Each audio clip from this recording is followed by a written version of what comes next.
অভ্যুত্থানের পরও চাঁদাবাজি ও তদবির বাণিজ্য চলায় ক্ষোভ জানিয়েছেন জাতীয় নাগরিক কমিটির মুখ্য সংগঠক সার্জিস আলম। তিনি বলেন, ২৪-এর চেতনাকে কাজে লাগিয়ে নতুন বাংলাদেশ গড়তে জাতিকে ঐক্যবদ্ধ থাকতে হবে। রাষ্ট্র সংস্কার এগিয়ে নিতে সব সেক্টর থেকে ফ্যাসিবাদদের সরিয়ে সৎ ও যোগ্যদের বসানোর আহ্বান জানান চাঁপাইনবাবগঞ্জ ফোরামের সভাপতি নুরুল ইসলাম বুলবুল। সকালে রাজধানীতে ফোরামের প্রীতি সমাবেশে এসব কথা বলেন তারা। সাকিবুর রহমানের রিপোর্ট।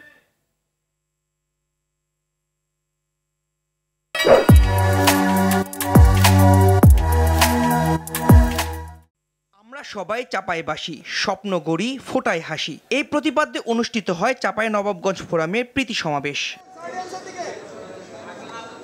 বৈষম্য বিরোধী ছাত্র আন্দোলনের সমন্বয়ক সাদিক কায়েম বলেন, ২৪-এর গণ অভ্যুত্থানে যারা শহীদ হয়েছেন তারাই জুলাই অভ্যুত্থানের নায়ক।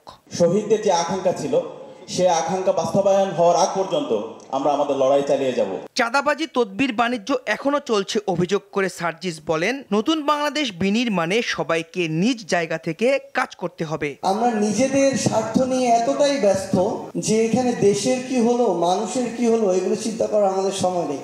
অনেকে আমরা সিন্ডিকেট চালাচ্ছি, আমাদের অনেকে আমরা চাঁদাবাজি করছি। আমরা যদি নিজেরা ঐক্যবদ্ধ থাকি, আমাদের ভিতরে যদি এই ২৪-এর ছাত্র জনতার জীবন এবং রক্তের যে স্পিরিট সেটি থাকে এবং আল্লাহ যদি আমাদের সহায় থাকেন, তাহলে অবশ্যই যেই বাংলাদেশের স্বপ্ন আমরা দেখি, যে উত্তরের স্বপ্ন আমরা দেখি, সেটি আমরা প্রতিষ্ঠা করতে পারবো। চাঁপাইনবাবগঞ্জ ফোরামের সভাপতি নুরুল ইসলাম বুলবুল বলেন, দেশের প্রতিটি স্তরে সিস্টেম ধ্বংস করে গেছেন ফ্যাসিস্ট হাসিনা। নতুন বাংলাদেশ গড়ার পথে তার দোসররা নানাভাবে বাধা দিচ্ছে। ফ্যাসিস্ট শেখ হাসিনার প্রেতাত্মারা যারা এখনো নতুন করে বাংলাদেশকে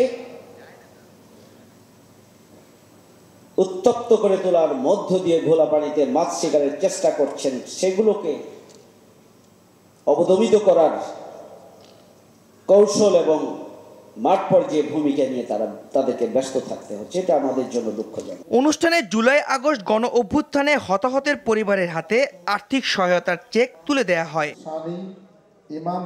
সাকিবুর রহমান, RTV, ঢাকা।